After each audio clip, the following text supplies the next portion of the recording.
Bonjour à toutes et à tous, bienvenue pour ce nouveau webinaire L'Ami Liaison. Je suis ravi de vous accueillir avec mes invités que je vais vous présenter dans quelques instants. Nous sommes en 2026 et la question n'est plus de savoir si l'IA va entrer dans vos cabinets ou dans vos directions juridiques, mais comment elle est en train de redéfinir les règles du jeu. Alors pour ce baromètre exclusif L'Ami Liaison Opinionway, nous avons pris le pouls de la profession des juristes d'entreprise, des avocats, et je peux vous le dire tout de suite, les résultats marquent une sacrée rupture. Nous sommes passés du fantasme à la réalité opérationnelle avec l'intelligence artificielle. Ce que nous allons vous dévoiler aujourd'hui, c'est le portrait peut-être à deux vitesses de ces professions dont nous allons évoquer dans quelques instants et bien finalement les forces et les faiblesses avec l'intelligence artificielle. D'un côté, une adoption massive et une confiance technologique qui atteint des sommets, il faut le dire. Et de l'autre, un vrai vertige face à l'avenir, particulièrement, vous le verrez, chez les avocats qui s'interrogent sur peut-être un petit peu l'attractivité de leur profession. Alors, l'intelligence artificielle est-elle devenue ce fameux business partner tant attendu ou reste-t-elle un défi structurel? Alors préparez-vous, car les chiffres dont on va évoquer ensemble vont peut-être bousculer un certain nombre de vos idées reçues. Alors, autour de ce plateau, j'ai la chance et la joie d'accueillir Stéphane Lefebvre-Mazurel, directeur général adjoint d'Opinionway. Bonjour Stéphane. Ravi que tu puisses nous présenter ces chiffres que je viens un petit peu d'effleurer. Et puis, dans une seconde partie, nous aurons un débat avec deux représentants de ces deux grandes belles professions. Marie Valentini, tu es avocate au barreau de Paris et au barreau de Londres. Tu es avocate et tu représentes les sociétés françaises et étrangères en matière d'arbitrage international et très spécialiste en droit civil, common law, et tu interviens aussi en qualité, chose particulière, en qualité d'arbitre aussi dans certains dossiers. Tout à fait. Bienvenue Marie. J'accueille aussi Sébastien Partida, tu es senior legal counsel chez un grand éditeur, un ancien d'HP, et puis tu as aussi la petite particularité qui me touche un petit peu, tu es membre de la FJE, l'association française des juristes d'entreprise, cette belle association qui regroupe les professionnels du droit en entreprise, et tu interviens à la FJE plus particulièrement au sein d'un groupe dédié à l'intelligence artificielle. Exactement. Merci, bienvenue. Sans plus attendre, Stéphane, allez, on rentre dans le vif du sujet. Opinionway, L'Ami Liaison, les chiffres, les résultats de cette enquête. Allons-y. Bonjour à tous. Déjà, merci pour le teasing, un peu de spoil aussi, mais vous allez voir en effet des résultats vraiment intéressants qui ressortent de cette étude. Je vais me permettre de passer assez vite quand même sur certains slides. Je suis obligé, légalement de parler de méthodologie. Donc du coup, juste pour vous dire à ce stade-là que nous avons interrogé à peu près 200 professionnels, que ce soit avocats et juristes d'entreprise. C'était plutôt mi-année 2025 jusqu'à octobre 2025. Vous allez voir que les résultats quand même sont assez frais. Ils n'ont pas beaucoup évolué depuis de ce qu'on voit à travers d'autres études. Pour aller directement sur alors pas forcément sur le cœur de l'étude, mais quand même vous donner 2-3 éléments un petit peu de contexte qui sont intéressants. Cette étude, c'est en fait un extrait d'un baromètre que l'on fait depuis maintenant 2022 pour L'Ami Liaison, sur notamment connaître un petit peu l'état d'esprit des avocats, des juristes d'entreprise. Et là, une des questions que l'on voulait mettre en avant, c'était un petit peu connaître leur satisfaction globale.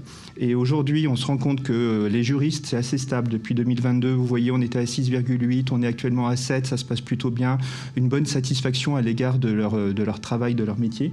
Là où, en revanche, on peut voir qu'aux côtés des avocats, on était à 6,4, c'est un petit peu le yo-yo. On était à 6,4, on a réussi à monter à 6,9 en 2024. On redescend cette année à 6,5, donc un niveau proche de 2022, qui est confirmé par tous les différents critères que l'on a pu mesurer. Sur ce slide-là, vous pouvez vous rendre compte, alors vous, à la lecture, je les connais, donc ça va être plus facile, mais les deux premiers critères, typiquement, sont des critères, on va dire, un peu négatifs. Donc plus ils sont élevés, moins bon c'est en termes de perception.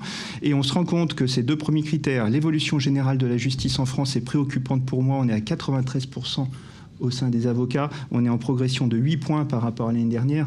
Le deuxième, l'attractivité de la profession pour les jeunes générations est un défi difficile à relever. On est à 87%, on progresse de 17 points par rapport à l'année dernière. Ce sont des différences significatives marquantes. Et les 3 critères qui viennent ensuite sont, eux, des critères positifs, mais vous voyez que là aussi, les chiffres ne sont pas forcément très élevés et en plus sont en régression, hein, moins 8 points sur la confiance dans l'avenir, moins 13 points sur le fait qu'il recommanderait à un étudiant en droit d'envisager le métier d'avocat comme une voie professionnelle porteuse, et voire même le dernier, on est à moins 15 points sur le fait qu'ils ont confiance dans l'avenir en ce qui concerne l'évolution de leur métier. Donc des avocats qui aujourd'hui ne sont pas forcément très optimistes quant à l'avenir de leur métier. On aurait pu croire que c'était lié à notamment l'IA, l'arrivée de l'IA, et en fait on se rend compte avec le dernier item, qui est un nouvel item que nous avons intégré. Je pense que l'IA sera un soutien dans le métier d'avocat. Ça c'est intéressant parce que les années précédentes on sentait un petit peu de méfiance, et on va le voir, tu as commencé à le dire en début, qu'il y a un changement de paradigme un petit peu là-dessus. Finalement 75% nous disent que oui, ils ont l'impression que l'IA sera bien un soutien dans le métier d'avocat. Donc en fait, tous ces résultats négatifs que l'on voit ne sont pas forcément liés à l'IA. Ce serait même une aide face à ce pessimisme. Et c'est ce que l'on va voir dans les slides qui viennent.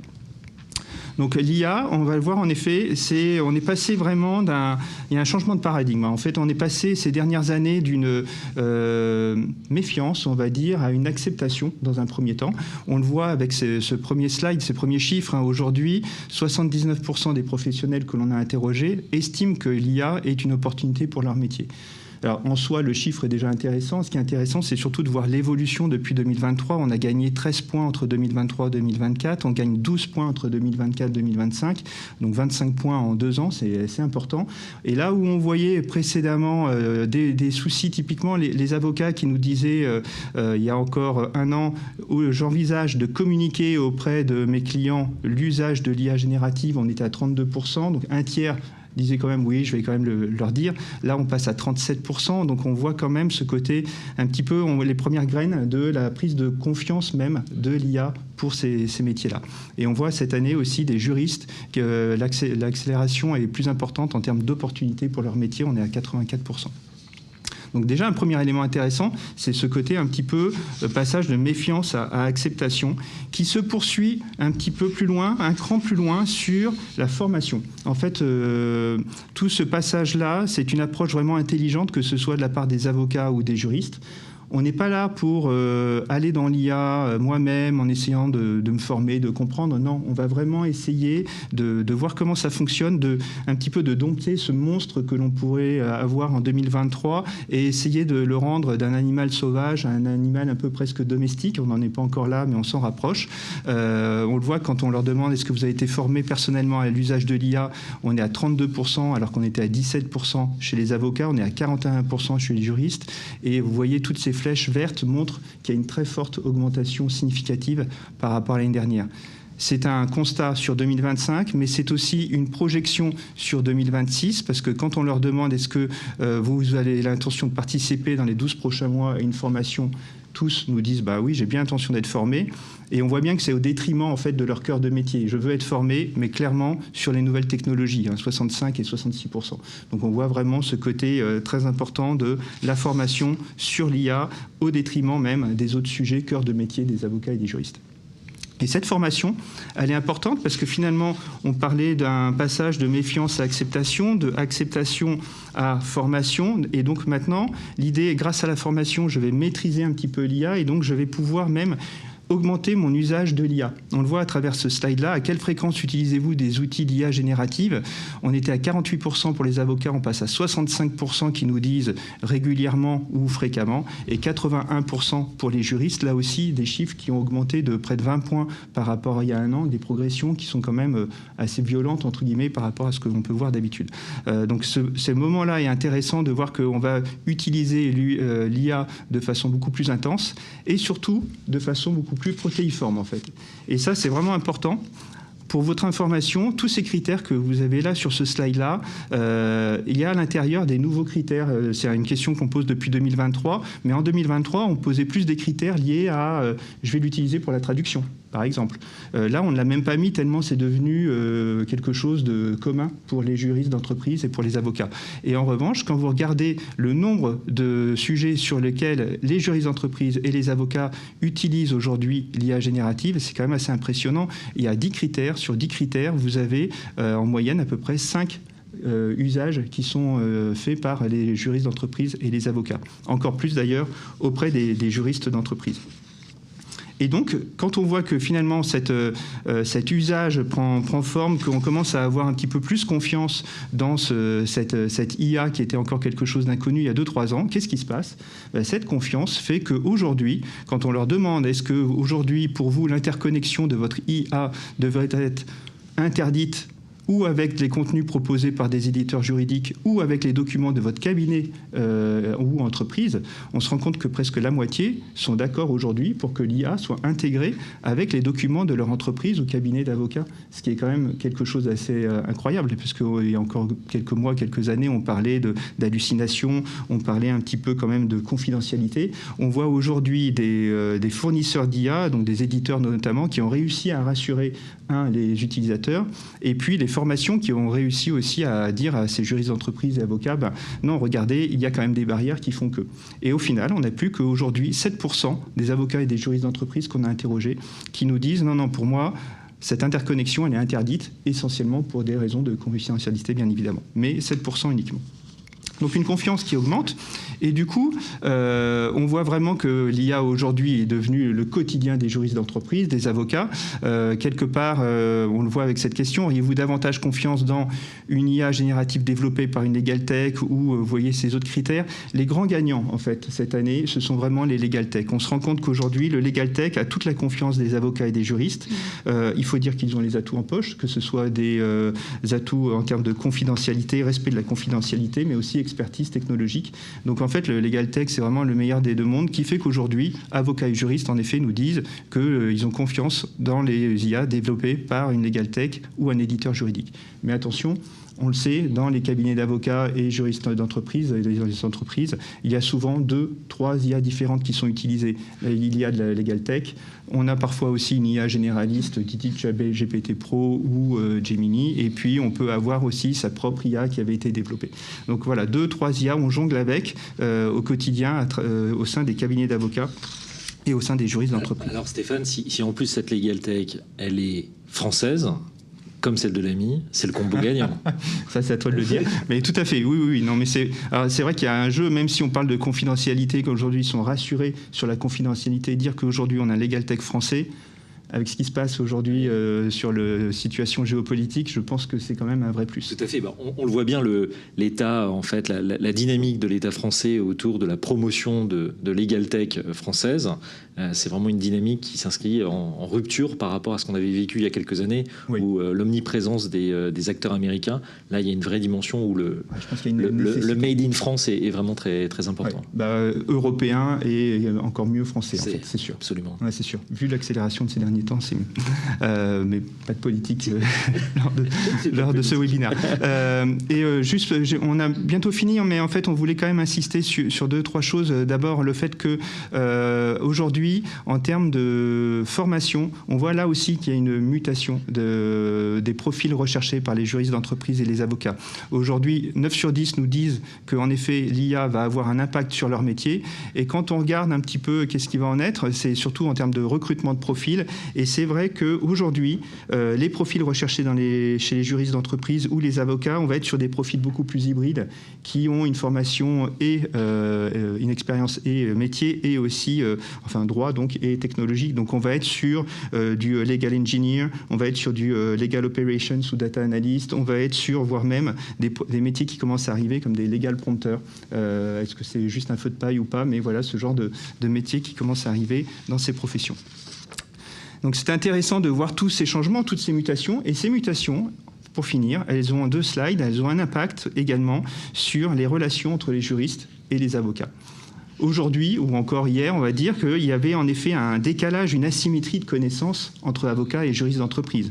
La connaissance était chez les avocats, le juriste d'entreprise contactait l'avocat, qui, lui, du coup, avait toute cette connaissance, faisait aussi de la facturation au temps passé, et ça, c'était le modèle jusqu'à il y a encore peu de temps, même encore aujourd'hui, mais qui risque de ne pas encore durer très longtemps, puisque on le voit notamment sur ce slide-là et avec d'autres études que l'on a. Demain, en fait, c'est un peu l'équilibre des connaissances. Le juriste d'entreprise, demain, il va utiliser l'IA pour défricher un petit peu ses documents, et puis il va aller challenger l'avocat. Il va dire, voilà, moi j'ai besoin de toi surtout pour que tu vérifies, que tu valides et que tu m'apportes toute ta valeur ajoutée. Donc on va vraiment être sur une dimension et une relation très différente d'avant, qui n'est plus la relation client, fournisseur, prestataire, mais qui va être un peu partenaire. J'ai besoin de toi en tant que partenaire. Et sa conséquence, c'est que, on va arrêter d'avoir notamment des documents de plusieurs centaines de pages, dizaines de pages. C'est la fin des notes juridiques qui sont un peu volumineuses. On va être sur des choses beaucoup plus concrètes et beaucoup plus straight to the point, en fait. Et puis, cet avocat qui devient un conseiller va aussi devoir changer peut-être, je mets bien du peut-être, mais comme on voit le dernier item, le mode de facturation, peut-être que le mode de facturation aussi va devoir changer et on ne va plus être sur le même mode d'avant de facturation, mais peut-être plus quelque chose autour du forfait. Là, on verra peut-être plus tard et peut-être que tes invités pourront nous en dire plus. Merci beaucoup Stéphane. Donc on passe maintenant à la deuxième partie de ce webinaire, notre table ronde avec Marie et Sébastien. Bienvenue encore une nouvelle fois lors de ce webinaire. On le voit, il y a un petit choc, il y a une petite révolution qui s'opère dans la réalité opérationnelle de vos métiers respectifs. J'ai envie de revenir sur le premier slide qu'on a vu, qui pour moi a été un grand marqueur dans l'analyse de cette enquête, sur finalement l'état d'esprit de vos deux professions respectives. Je vais poser la question, allez, sans embâche. Est-ce qu'il est encore bon d'être un avocat, Marie, aujourd'hui, un juriste d'entreprise de ton côté, Sébastien? Finalement, Marie, tu te lèves toujours avec le même entrain tous les matins pour attaquer cette profession? Oui, Grégoire, je me lève toujours avec le même entrain parce que chaque jour est différent. C'est ce qui fait la beauté aussi du métier d'avocat, c'est que chaque dossier, chaque client est différent. Mais je ne peux pas non plus nier les résultats de cette enquête qui sont quand même effectivement très, très parlants. Quand on constate que les avocats sont moins confiants ou moins heureux que d'autres professions, et en tout cas qu'ils le sont moins aujourd'hui qu'ils l'étaient les années précédentes, c'est effectivement un signal d'alarme. Donc je ne peux que... en tout cas, prendre l'information et essayer de réfléchir aux causes et à ce qui peut être fait. Alors, il y a effectivement des initiatives qui peuvent être prises. Moi, je fais partie d'une association d'avocats qui s'appelle RISE, où on essaye justement de s'interroger sur les mutations de la profession et ce qu'on peut faire. Sur plein d'aspects. Exactement. RISE, cercle d'avocats qui est né il y a quasiment un an. Exactement. Et qui regroupe, je vais dire, des avocats finalement de différents cabinets d'avocats qui ont l'envie de faire bouger la profession et leur faire prendre conscience qu'il y a des sujets qui peuvent avoir attrait à l'intelligence artificielle, mais aussi finalement à la vie, l'adéquation vie pro, vie perso. C'est ça. En fait, c'est un groupement d'avocats qui vient de spécialités différentes, de domaines d'intervention différents et de structures différentes. Et on a tous le même constat. C'est qu'effectivement, la vie est difficile. On le sait, parfois quand on rejoint cette profession. La réalité fait que parfois, effectivement, on n'en peut plus. On trouve que c'est un petit peu dommage parfois d'abandonner cette profession qui reste très très belle, et on se dit qu'il y a potentiellement des choses qu'on peut faire. Donc on réfléchit à ça. Il y a des grandes mutations, effectivement, qu'on essaye de prendre en considération et se dire qu'on va prendre la vague et ne pas se faire submerger. Donc ça fait effectivement partie des sujets dont on parle. L'intelligence artificielle fait également, est un des sujets majeurs, en tout cas sur les prochaines années. Il y en a d'autres qu'on essaye d'évoquer. De manière générale, c'est vrai qu'on a une profession qui est perméable aux mutations de la société. On est là pour gérer la vie des gens, ce qui fait leurs problèmes, ce qui fait leurs aspirations et les projets. Donc c'est évidemment une profession qui va refléter les mutations de la société. il se trouve qu'on les prend apparemment de manière un petit peu violente, mais il n'y a pas de... on a toujours la possibilité, je pense, de prendre un petit peu de recul et de rebondir, et c'est en tout cas ce qu'on essaye de faire, parce que, encore une fois, ça reste un beau métier, et on souhaite que les gens puissent s'y épanouir de la meilleure manière que ce soit, pour pouvoir aussi être utile à nos clients. Hey, merci Marie. Sébastien, le juriste d'entreprise, la direction juridique en 2026. Oui, alors tu as oublié quand même de lister une de mes autres activités, c'est que j'enseigne à l'EFB, à l'école de formation du barreau, depuis quasiment une dizaine d'années aujourd'hui. Et j'ai vu l'évolution. C'est toujours assez impressionnant de discuter avec des élèves avocats de ce qu'ils veulent faire.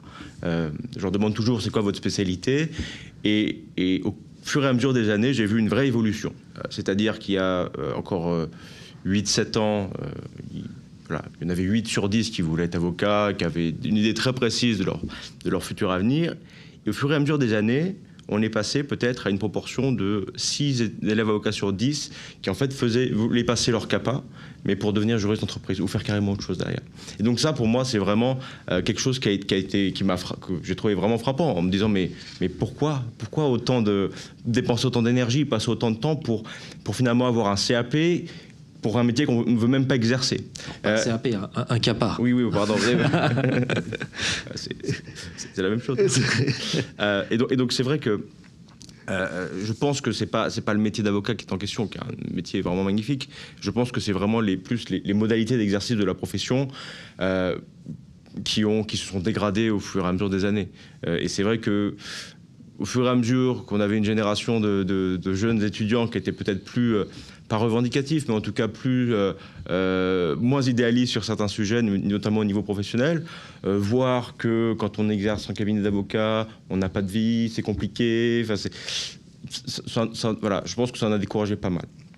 Et d'un point de vue plus de direction juridique, alors c'est vrai que nous, on a un peu bénéficié de ça, de l'attrait de la profession de juriste d'entreprise, alors qu'à mon époque, pour faire le vieux que je ne suis pas, c'était plutôt l'inverse. Quand moi, après le Master 2, je suis allé en entreprise, beaucoup de gens me disaient « Mais Sébastien, qu'est-ce que tu vas faire en entreprise? C'est un truc de loser, tu devrais va en cabinet, c'est beaucoup plus prestigieux. » Et c'est vrai qu'aujourd'hui, je pense qu'on a deux métiers qui sont, comme tu le disais très bien, complémentaires. Moi, je considère mes avocats comme des partenaires, pas du tout comme des prestataires de services. Et effectivement, alors, tu as dit un truc qui m'a un peu froissé. C'est que la connaissance était chez les cabinets d'avocats et entreprises un peu moins. Je pense qu'en fait, pas du tout. C'est vraiment une histoire de bonne gestion des ressources internes qu'on a. Quand on a une DJ avec 2-3 membres et qu'on a des sujets et qu'on doit gérer tous les sujets, on ne peut pas avoir effectivement le temps ni effectivement une partie des connaissances sur tout. Et donc c'est pour ça qu'on fait appel aux avocats pour nous permettre de traiter des sujets qu'on ne pourrait pas du tout d'un point de vue physique traiter au sein d'une DJ. Bon, au niveau des perspectives, je pense que les deux métiers ont de l'avenir. Simplement, l'IA, en particulier l'IA générative, ce qui était assez parlant dans les graphiques, dans les courbes que tu as montré tout à l'heure, c'est qu'en fait, moi ce que je vois, c'est en fonction de l'amélioration des modèles, notamment ChatGPT pour citer le plus célèbre, le plus utilisé, en fait la confiance est montée au fur et à mesure. Oui, on le voit bien, elle est parallèle avec un petit temps de retard côté avocat, mais c'est une trajectoire qui se suit. Il y a toujours un temps d'avance pour les juristes, les directions juridiques. Peut-être aussi parce qu'il y a l'effet au sein des entreprises, on a un service informatique, on arrive à allouer peut-être plus facilement du budget, on se dit que ça va transformer les gammes opératoires. C'est un petit peu ça ce qui se passe chez toi dans ton entreprise Alors, moi je travaille dans un grand groupe de tech, donc c'est vrai que tout ce qui est IA, l'adage être les cordonniers les moins bien chaussés ne s'applique pas du tout chez nous. On a une IA interne qui est extraordinaire. Et donc c'est vrai que moi je vois mon métier qui a complètement changé au cours de ces 8 derniers mois, on va dire. La manière dont je travaille aujourd'hui n'a rien à voir avec la manière dont je travaillais en juin 2025. Parce qu'on a ces outils qui sont ultra performants, etc. Mais quand je vois d'autres entreprises qui ont essayé de développer des outils internes, ça marche beaucoup moins parce qu'il n'y a pas toutes les capacités, toutes les ressources nécessaires pour développer des outils qui sont ultra performants par rapport aux outils grand public. Et donc ça, c'est vrai que ça crée un vrai écart au sein des différentes directions juridiques, dans différents groupes. Je parlais avec une consoeur qui travaille chez un constructeur automobile. Elle me disait qu'il n'utilisait absolument pas d'IA. Alors que c'est un grand groupe connu, etc., qui ont des moyens, mais pour eux, c'est pas du tout rentré encore dans la pratique quotidienne. Alors que nous, c'est au cœur de notre métier maintenant. Ce que tu partages, c'est une bonne transition avec la deuxième question que je voulais évoquer avec vous, c'est la question de la formation à l'IA. Puisque avant de pratiquer, il faut connaître, savoir comment ça fonctionne et savoir ce que je peux en faire. Aujourd'hui, Marie, la formation, quand tu regardes tes pairs au sein de la profession d'avocat, il y a une dynamique réelle autour de la formation, l'apprentissage à utiliser des outils d'intelligence artificielle dans l'exercice du métier. Ma deuxième question un petit peu sera le corollaire aussi pour toi, Sébastien, c'est est-ce qu'il y a du budget dans les cabinets d'avocats qui est alloué pour former et puis l'accompagnement qui peut s'opérer peut-être au quotidien entre des associés et puis les jeunes générations qui ont peut-être plus l'habitude d'utiliser l'intelligence artificielle, peut-être en shadow. J'ai entendu parler du shadow IA dans les cabinets où finalement c'était pas autorisé, mais on le faisait avec des codes d'accès, voilà. Et puis aussi on pourra parler du barreau, le barreau qui s'est aussi engagé, les différents barreaux qui s'engagent aujourd'hui. La formation aujourd'hui dans les cabinets d'avocats autour de l'IA. Alors, effectivement, on a une obligation de formation continue en tant qu'avocat. Cette obligation de formation continue ne s'étend pas, je dirais, de manière obligatoire à l'obligation de se former à l'IA. Ce qu'on peut constater dans la réalité des choses, c'est que les gens se rendent compte effectivement qu'il y a une révolution qui est en marche, qu'ils ne peuvent pas l'éviter et qu'il faut se confronter à ces nouveaux outils. On a malgré tout un petit peu d'aide de la part de l'ordre qui met à disposition en particulier des avocats indépendants qui n'ont pas forcément l'assise financière ou les moyens de pouvoir mettre en commun un budget avec donc, une grosse structure, donc met à disposition de ces avocats solo l'accès à certaines bases de données, etc. Donc ça permet aussi de faire rentrer l'intelligence artificielle dans la pratique quotidienne des avocats, parce que voilà, c'est effectivement une révolution qu'on ne peut pas complètement ignorer. En plus de l'ordre, il y a énormément donc, de démarches volontaires personnelles. Il y a beaucoup d'autres organismes que l'ordre qui mettent à disposition des praticiens des formations, donc qui ne sont pas des formations, je dirais, diplômantes, mais en tout cas qui permettent de se rendre compte de ce qui existe sur le marché et de donner un premier aperçu dont les gens vont pouvoir se saisir. Il y a des universités qui peuvent le faire, il y a des associations professionnelles. RISE en particulier et d'autres, et des organismes un petit peu supranationaux qui vont réfléchir à l'usage de l'IA. Donc en particulier en matière d'arbitrage, on est donc sur une sphère un petit peu mondiale. La problématique de l'IA, elle existe depuis longtemps parmi les praticiens au niveau mondial, et on se pose la question. Où est-ce qu'on a le droit d'utiliser l'IA ? Est-ce qu'il faut le discloser quand on est arbitre ? Est-ce qu'on a le droit de faire rédiger une partie de sa décision par une intelligence artificielle ? Donc il y a effectivement des problématiques de réflexion et qui permettent de se saisir de l'outil. Ce n'est pas encore des choses qui sont très formalisées ou qui sont en tout cas sanctionnées par une obligation particulière. On est toujours sur de la bonne volonté des gens, mais je pense que justement cette prise de conscience que les praticiens peuvent avoir de la nécessité de l'outil fait que les gens commencent véritablement à se saisir de l'outil. Il y a de la problématique générationnelle. Et toi dans ton quotidien, Marie ? Alors, je ne sais pas justement si sur la problématique générationnelle, je me situe parmi les jeunes ou parmi... On est tous jeunes autour de cette table. Probablement quelque part au milieu. Mais alors oui, effectivement, on se saisit de la problématique parce que... déjà parce qu'il faut. C'est quelque chose qu'on ne peut pas ignorer. C'est des choses qu'on fait en tant qu'associé. C'est des choses que les collaborateurs font également. Donc je ne sais pas si à l'EFB, on n'en a pas parlé, il y a aussi cette formation à l'intelligence artificielle. Ce ne serait pas inutile de le savoir. Moi, je n'ai pas encore eu de collaborateurs qui arrivaient avec encore un niveau qui nous secouait, nous, au sein du cabinet. Mais en tout cas, c'est quelque chose que pour l'instant, on arrive à faire ensemble.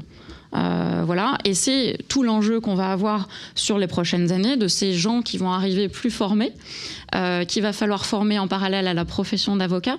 Et il va y avoir un petit peu ce décalage peut-être entre la connaissance du métier d'avocat et ce que la nouvelle technologie apporte et comment est-ce qu'on arrive à se retrouver un petit peu au milieu. Ne pas négliger les basiques, hein, parce qu'avant d'utiliser l'intelligence artificielle, c'est vrai, tous les basiques sont essentiels.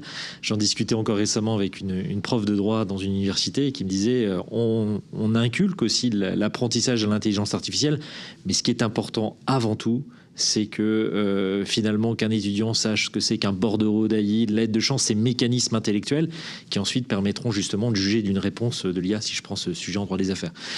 De ton côté, Sébastien, sur la formation au sein de l'entreprise, au sein de ta direction juridique, de ce que tu vois aussi à l'Association française des juristes d'entreprise, cette dynamique autour de, j'allais dire, l'acculturation à l'IA. Alors, ce que je vois au sein du groupe scientifique de la FJE, c'est effectivement qu'il y a des disparités énormes et qui n'ont pas forcément à voir avec le secteur. Il y a des entreprises qui n'ont rien à voir avec la tech ou l'IA de manière générale, qui ont complètement adopté les outils d'IA générative au sein de leur direction juridique, et d'autres qui sont peut-être plus industriels, en tout cas plus proches de la technologie, et qui ont trois trains de retard. Donc c'est vraiment une histoire, je pense, de volonté politique interne aux directions juridiques, des moyens alloués. Hein. On parlait le fait que des directions juridiques, des cabinets d'avocats utilisaient souvent plusieurs IA. C'est vrai que ça a un coût quand même qui n'est pas négligeable, et les directions juridiques sont souvent les parents pauvres des J'ai une question un peu tricky, pardon, que c'est peut-être une légende urbaine. Au sein des directions juridiques, on recrute encore ou on préfère investir dans l'intelligence artificielle ? Ça, c'est une bonne question. Je pense qu'il y a un peu les deux. Il y a un peu les deux. Et en fait, maintenant, on parlait justement du gap générationnel. Nous, on est les digital natives. Et maintenant, en fait, il y a les AI natives. Donc, en fait, la fameuse Gen Z qui arrive aujourd'hui, ils utilisent l'IA de manière... Enfin, comme nous, on utilisait Google il y a une quinzaine d'années. Donc, c'est vrai que il peut y avoir aussi, à mon avis, au bout d'un moment, une disparité entre la vieille génération et les plus jeunes, parce que peut-être que les vieux, entre guillemets, auront une vision du droit beaucoup plus classique, et eux arriveront en disant « Non, mais regarde, moi j'utilise ça, ce qui te prend 2 heures à faire, moi je le fais en 5 minutes ». Donc c'est vrai que il peut y avoir un peu il peut y avoir un peu une peur d'embaucher des gens comme ça, en se disant « Mais ok, ils utilisent bien ces outils-là, mais est-ce qu'ils vont pouvoir repasser derrière, vérifier que le contenu est bon ?» Et en même temps, ça peut aussi secouer le cocotier, apporter de la fraîcheur et en fait nous permettre de nous remettre en question sur bah oui, mais en fait cet outil il est incroyable, donc fusionnons un peu, prenons le meilleur des deux mondes, essayons d'avoir des bons juristes avec une super approche de l'IA, et ça permet d'avoir le juriste augmenté. Augmenté, parfait. Oui, vous rejoignez vraiment très fortement les basiques et puis derrière cette formation à l'intelligence artificielle. Alors, une fois qu'on s'est formé, on en fait quoi au quotidien de l'intelligence artificielle dans un cabinet d'avocats et dans une direction juridique? Je remets un petit peu le slide qu'on a vu tout à l'heure. Hein. Quel type d'usage pensez-vous que l'IA générative juridique est ou sera particulièrement bien adapté? Alors, il y a toutes sortes de cas d'usage qui sont présentés. On n'est pas totalement exhaustif, parce que ça naît tous les jours. Aujourd'hui, il y a l'IA générative, on va dire assez classique, juridique, si on veut avoir de la réassurance qui apporte des réponses face à des problématiques qu'on lui pose. Et puis apparaît de plus en plus cette IA qui tourne autour du travail, du métier, hein, le workflow du juriste, du cabinet d'avocat, de l'avocat. Donc aujourd'hui, les cas d'usage, je continue avec toi un peu, Sébastien, les cas d'usage aujourd'hui dans ta direction juridique. L'IA, alors faire quoi? J'ai quelqu'un dans mon entreprise mon VP qui nous a dit faites faire à l'IA ce qui vous ennuie de faire. Donc en gros, là où votre valeur ajoutée n'est pas la plus importante, faites-le faire par une IA.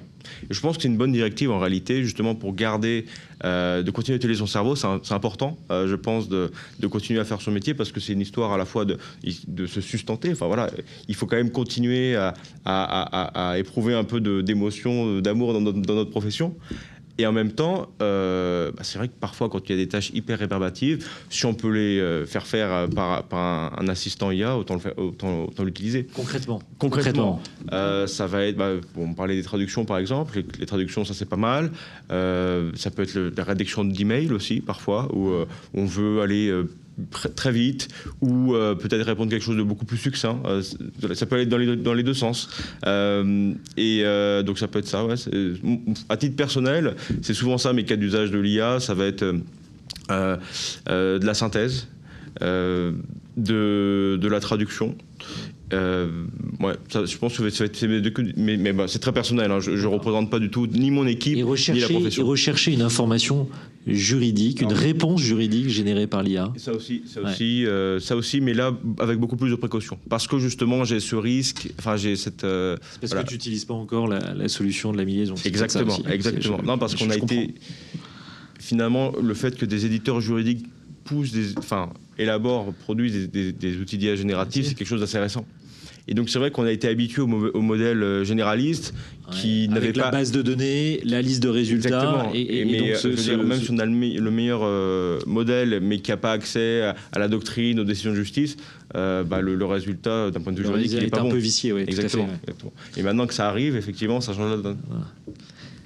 Marie. Oui, je vais reprendre ce que disait Sébastien. Effectivement, je pense que l'usage le plus classique, le plus quotidien et le plus ancien, ça reste celui de la traduction. J'ai eu des documents en allemand hier. J'ai pu traduire après avoir anonymisé le nom des parties. C'est toujours très utile. Déléguer à l'IA tout ce qui nous prend du temps sans grande valeur ajoutée.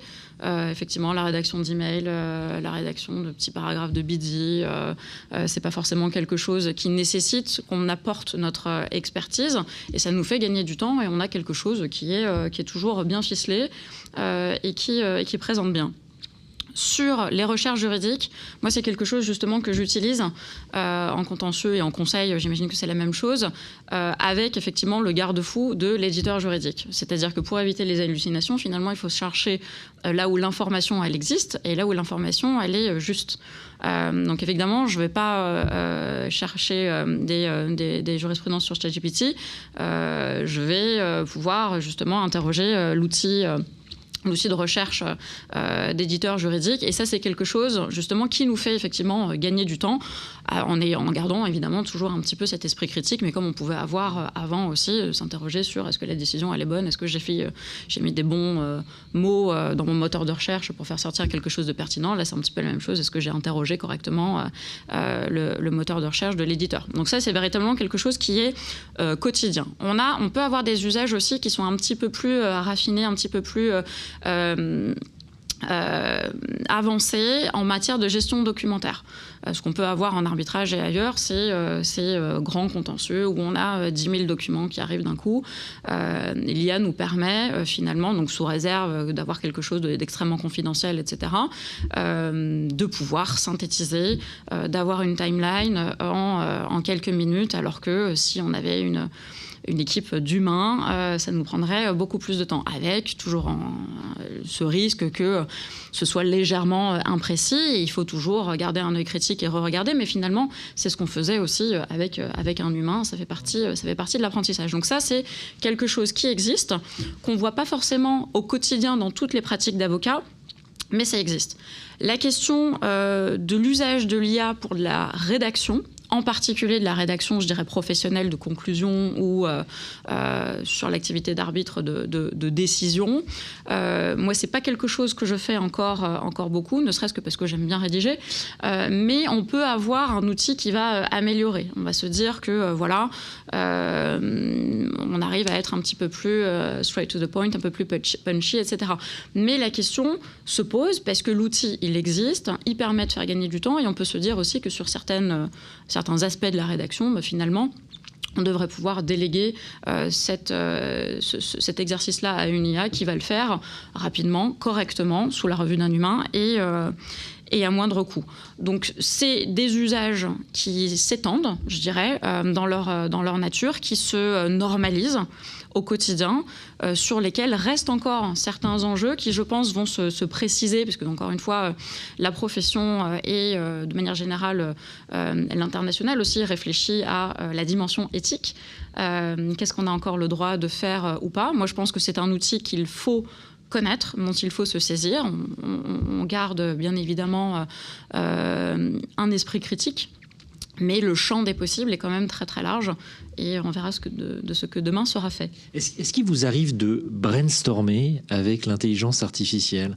C'est-à-dire, il y a eu quelques articles dans la presse récemment où on voyait finalement monsieur et madame tout le monde, pour leur vie personnelle, dialoguer. Alors, il y a eu des affaires un petit peu délicates, avec aussi des jeunes qui dialoguent avec l'IA et qui arrivent à des solutions, on va dire, très négatives pour elles, en allant même au suicide. Il y en a qui sont tombés amoureux, absolument. Au Japon, on voit des mariages qui se font avec des intelligences artificielles. Alors, sans jusqu'à aller dialoguer avec et tomber amoureux de son IA, est-ce que dans la réflexion juridique, quelquefois, vous voyez l'IA aussi comme, j'allais dire, ce sparring partner intellectuel pour trouver de nouvelles idées ? Personnellement, je pense qu'en contentieux, c'est un peu compliqué. Le contentieux... il n'y a pas de bonne ou de mauvaise réponse, c'est aussi une manière de présenter l'argument et c'est ce dont on dispose aussi dans le dossier. Donc finalement, je ne suis pas persuadée qu'avec une IA, on arrive encore, alors je ne sais pas, encore une fois, dans 5 ans ou dans 10 ans, ce qu'on arrivera à faire, mais il manque encore, je pense, ce petit supplément d'âme, j'ai envie de dire peut-être heureusement qu'on n'a pas encore ça dans les robots, mais qui permet de faire la différence. Je vais avoir un dialogue, je dirais, de manière très basique. Je rencontre telle personne dans telle boîte. Qu'est-ce qu'elle fait, quels sont les derniers événements marquants, etc. Et je vais pouvoir avoir un dialogue, si tant est qu'il existe, sur cet élément-là. La stratégie juridique, je la délègue pas encore, parce que, encore une fois, je fais du contentieux. Peut-être que c'est un petit peu différent en conseil. En conseil ? Un vrai brainstorming comme je le ferais avec un humain, non. Je peux avoir des questions ponctuelles, mais non, effectivement, j'utilise plutôt en mode brainstorming pour des trucs perso, pour une recette de cuisine ou parce que je me suis coupé le pouce, ce genre de choses, mais pas encore, pas vraiment au niveau professionnel. Alors j'arrive sur le dernier sujet que je voudrais évoquer avec vous ce matin, c'est finalement votre relation, vous qui incarnez finalement les deux professions du droit, avocat, juriste d'entreprise. On l'a vu dans ce que nous a partagé Stéphane, les deux métiers projettent de nombreuses évolutions, encore plus les juristes. On le voit sur ce slide, le niveau d'expertise sollicité qui s'exprime. Finalement, aujourd'hui, est-ce que l'IA, pour vous, a changé finalement avec vos clients, pour vous les avocats, et pour toi, Sébastien, avec finalement tes conseils, le niveau de relation avec l'arrivée de l'IA. Est-ce que, je vais poser ma question différemment, est-ce qu'aujourd'hui, le fait de savoir qu'un avocat travaille avec l'intelligence artificielle modifie finalement le périmètre d'une prestation qu'on pourrait lui confier, et inversement, en tant qu'avocat, savoir que j'ai une direction juridique qui est très fortement équipée en intelligence artificielle, je dois en anticiper finalement des conséquences sur finalement mon degré de charge de travail, ma facturation, etc. Est-ce qu'il y a des changements en fait de paradigme qui s'opèrent avec justement l'arrivée de, j'allais dire, cette troisième entité qui est l'intelligence artificielle au milieu de vous deux? Je pense que ce qu'on a vu au niveau des cabinets de conseil, vous savez, où il y avait des grands cabinets qui ont facturé des centaines de milliers d'euros, des rapports pondus par ChatGPT, on pourrait appliquer la même chose au cabinet d'avocats.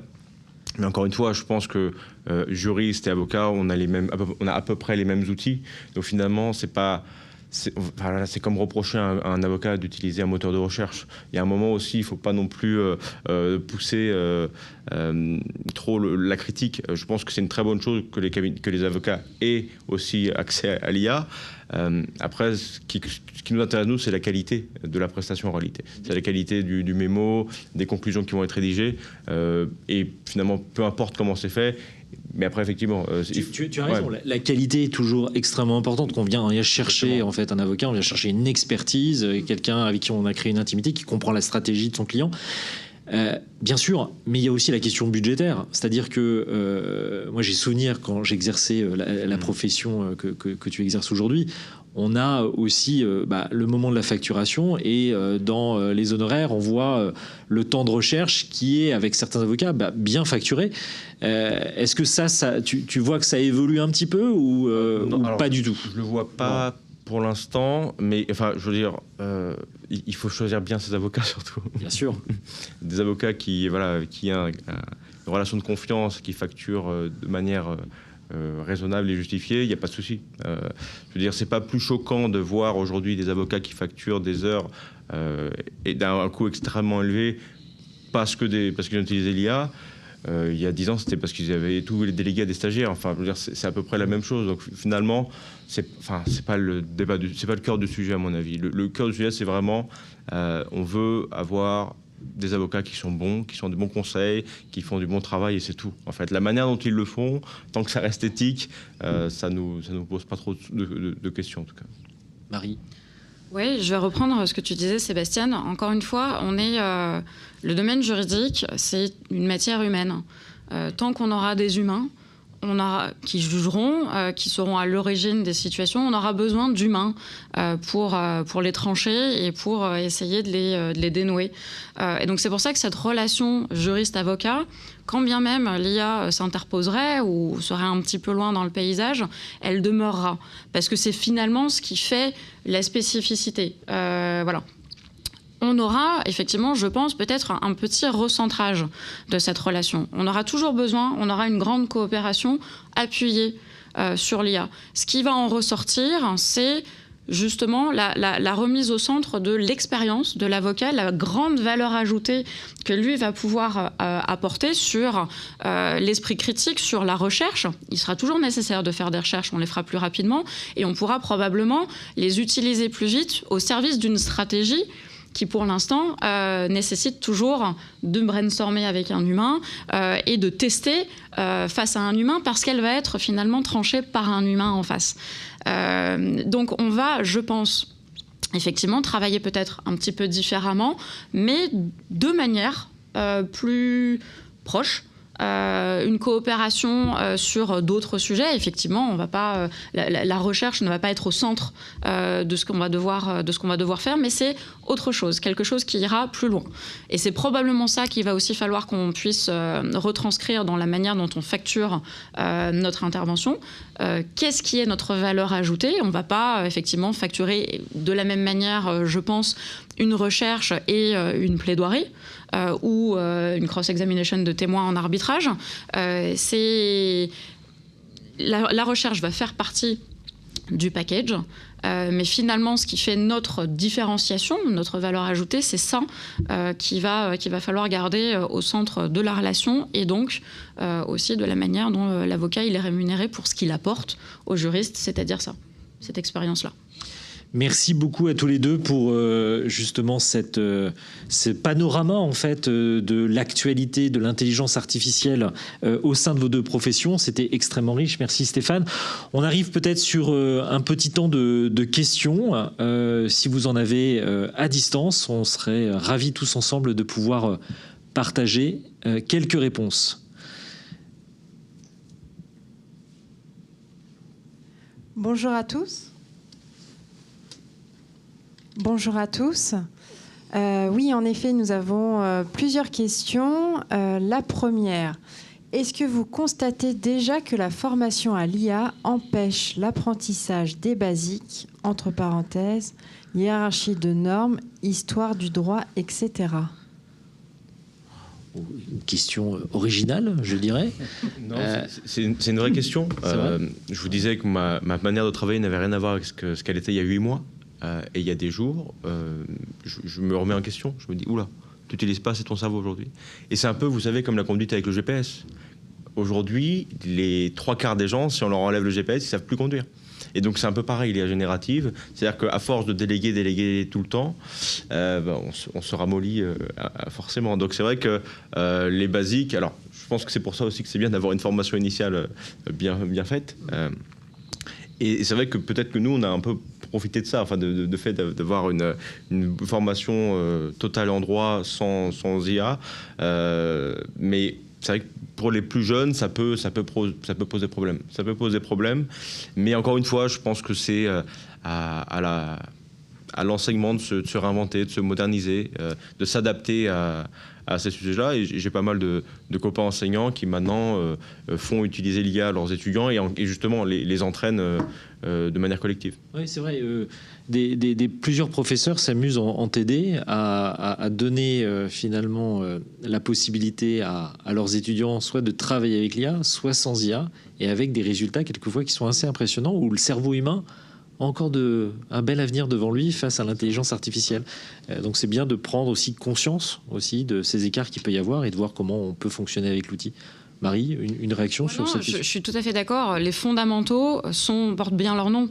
On a besoin de ce socle commun pour avoir la distance et l'esprit critique nécessaire pour pouvoir utiliser l'IA correctement.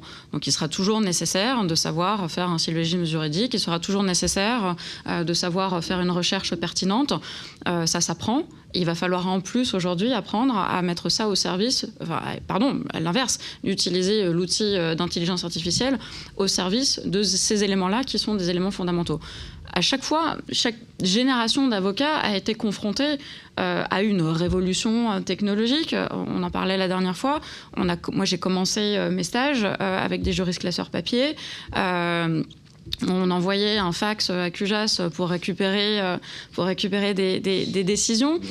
On les arrachait quelquefois quand on était étudiant, donc je blague. Mal intentionné, mais finalement, on a appris à faire des recherches différemment. On a appris à poser les bons mots-clés pour avoir une décision qui sorte, qui soit pertinente, à changer ces mots-clés si finalement le résultat n'était pas le bon. Donc on a toujours besoin de ces fondamentaux, évidemment.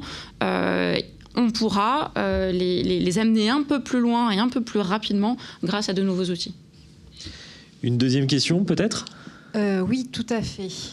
Cette fois-ci, l'IA produit encore beaucoup d'hallucinations, notamment par rapport à la jurisprudence, la doctrine, que seules les bases de données telles que l'AMI, Navis permettent de corriger.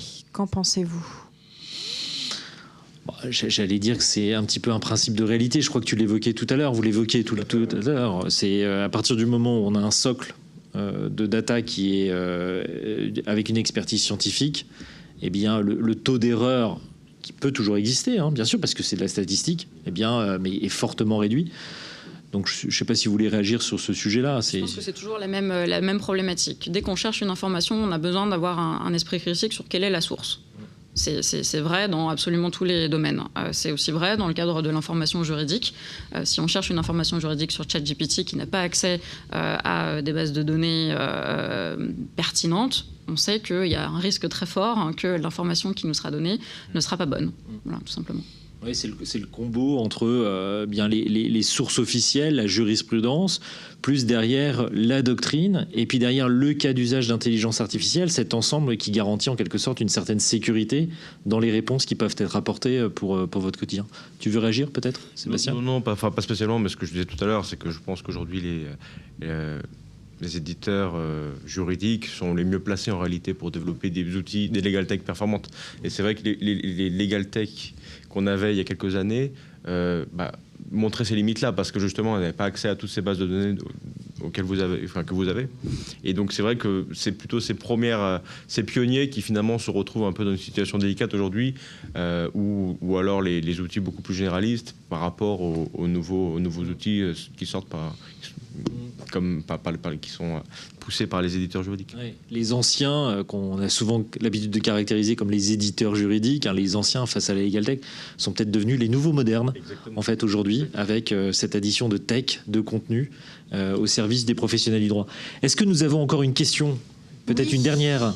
Mon retour d'expérience est que l'IA est top actuellement pour aider aux tâches chronophages, mais ne remplace pas le conseil, l'expérience. Nous utilisons actuellement Copilot, un outil interne que nous avons créé, et de l'IA adossée à une base de données légale. Je suis preneuse des retours d'expérience d'autres legal counsel juristes. Non, je disais tout à l'heure, il y a pas mal d'entreprises qui ont essayé de créer leur propre outil IA. Enfin, là, il y a eu celui de Société Générale qui a montré le gros flop que c'était. Parce que, malheureusement, quand on n'est pas une entreprise du secteur, qu'on n'a pas forcément les moyens de développer un outil qui est ultra performant, en fait, on se fait dépasser. Enfin, 3 mois dans le monde de l'IA, c'est l'équivalent de 2 années dans les autres industries. Donc c'est vrai qu'il y a une course vraiment effrénée. Et c'est vrai qu'à moins d'avoir des moyens vraiment immenses, c'est très compliqué de développer des outils internes. Donc c'est vrai qu'il vaut mieux prendre ce qui marche, que ce soit des outils généralistes ou des outils d'éditeurs. Ouais. Merci beaucoup. Eh bien, nous arrivons à la fin de ce webinaire. Merci à tous autour de ce plateau d'avoir participé à ce rendez-vous de début d'année. Il est encore temps pour vous souhaiter une belle année 2026. On est encore au mois de janvier. Je crois qu'on arrive dans la dernière semaine où on peut le dire encore. Voilà, on a été ravis de partager ce moment avec vous. Continuez à nous suivre, bien sûr, sur les réseaux sociaux, sur LinkedIn, notamment l'Ami Liaison, l'Ami Line. Et nous vous retrouverons très prochainement pour un nouveau webinaire consacré bien sûr à l'actualité du droit, mais aussi à l'expertise juridique dont nous avons le talent chez l'Ami Liaison de faire vivre au quotidien. Merci à vous, merci. Et merci. Très bonne journée à vous. Merci. Au revoir.